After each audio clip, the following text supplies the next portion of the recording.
Hey guys, I've tried to make this video like a million times because it's supposed to be like a serious video, like full of information and stuff, but I'm just not serious. So we're gonna talk about a menstrual cup today. If you don't like chats about vaginas, you're gonna wanna exit this video. Otherwise, if you wanna hear my insane person's review of this menstrual cup, keep watching, babes, because I got loads of information. So on the front of the package, it just tells you what you're buying, what size you're buying. On the other side, it gives you some size options, size 1, size 2. On the back, it gives you some information about why you should buy this product. And on the other side, it gives you some insertion tips. So we'll talk about sizes first. This is what the Diva Cup looks like. Both size 1 and size 2 look exactly the same. The only difference is the flexibility of the cup. How to determine what size you wear is really simple. So if you're under the age of 30 and have never given vaginal birth, you're gonna wear size 1. And if you have given vaginal birth or you have like this or are over the age of 30, you're gonna wear size 2. I'm 32 and have had 2 children vaginally, so size 2. Like I said, the only difference is flexibility of cup. This one is a little bit firmer than the other cup. Size 1 is really What is wrong with my face? Blah. Size 1 is really flexible and pliable, so it's much softer than this cup. The only reason for the difference in flexibility is because generally if you've had babies vaginally, your vaginal canal is not as muscular as somebody who has never given birth, only because you've given birth. A baby came out of your vagina, so be realistic, buddy. You don't have the same resistance inside your vaginal canal as somebody who is 17, 18, 19, 20 and has never given birth vaginally. So just be realistic, buds. So here's what the cup looks like again. It's pretty intimidating at first. It looks really large, but I would say it's probably about the size of a $50. It holds half an ounce of fluid, or 15 ml if you live somewhere that uses that system. It has a little stem here, some ridges here, and then there are 4 tiny little holes in the top of the cup.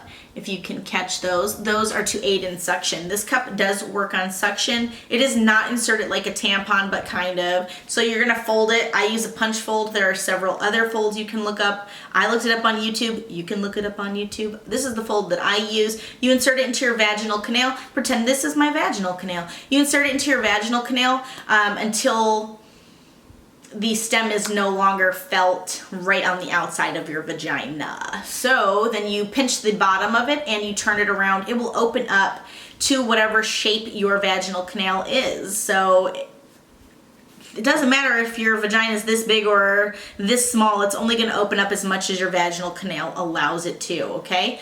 To test it, you're just gonna wanna pull on the bottom of the cup. If you feel some resistance, then most likely you have correct suction and you have inserted the cup properly. If your cup starts to slide out and you are able to start to pull it out, then you did not insert it correctly, and you just need to pinch the bottom and give it some more turns until you can feel resistance. You can remove the cup and try all over if you'd like. Also, you can trim this little stem here. On the cup that I use, I have trimmed the stem. I got these at Target. I don't know if I mentioned that, but I got these cups at Target for 25 bucks plus tax, of course.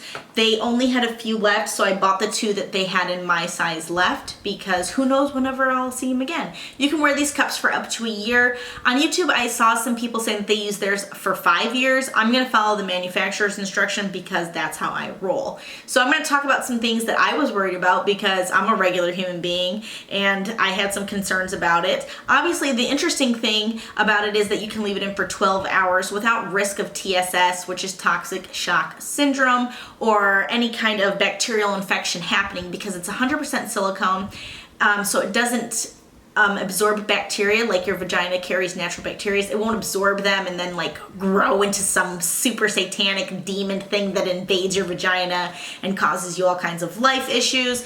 It's very, very hygienic because of the fact that it's not plastic or latex. It doesn't have BPA or any coloring in it, so there's no risk of real agitation to your vajayjay. You want to keep that baby all safe and sound.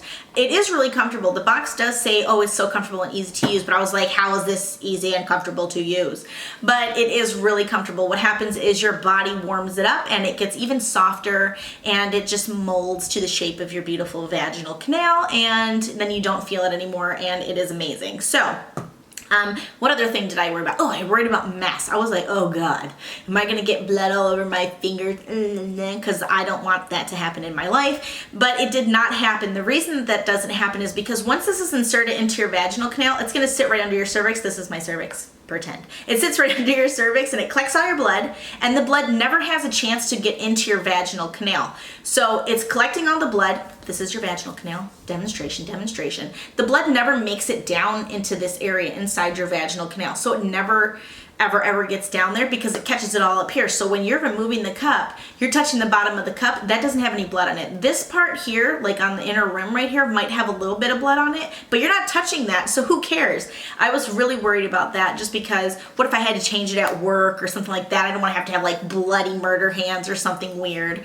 So the other thing that I was worried about was, is this thing going to stretch out my vagina? If anybody who's had a baby knows that you will exercise the hell out of your vagina to make sure that that baby is nice and tight. So this really worried me because it's, like I said, it has a little firmer resistance, I guess is the word I'm looking for. So it does have some resistance to it. When I push down, I can feel it springing back against my hands a little bit. So I worried if that would stretch out my vagina, but no, it has not.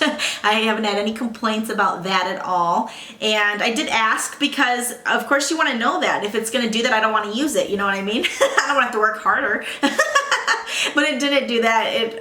It's really just fine. It really doesn't make any difference in your life except for the fact that you get to ignore your period for 12 hours at a time.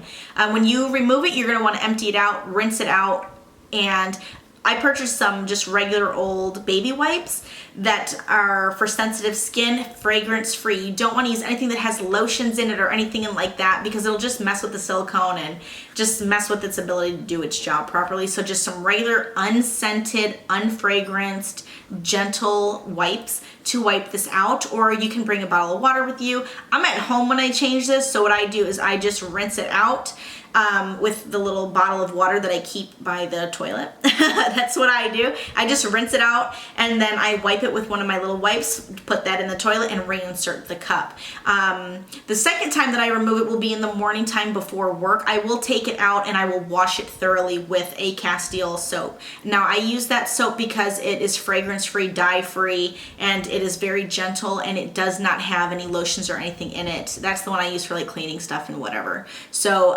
you can use that on there. But Diva Cup website also has wipes that you can buy from them. They have soaps, all kinds of things for this. So first time use, you're going to want to boil it. So what I did was I washed it with soap and then I put it inside a pot and I let it boil for 5 minutes. You want to keep an eye on it so it's not touching the base of the pan and everything. So boil it for 5 minutes, let it cool down, take it out, rinse it out, and then it's ready for insertion. On the cup that I have, I don't know if I've already said this, but I did cut this stem off. You can cut the stem off. For somebody who has a low-hanging cervix, my cup sits a little bit lower in my vaginal canal just because I don't want it pushing against my cervix. The first time I used it, I had that problem where it was pushing against my cervix, so it was uncomfortable.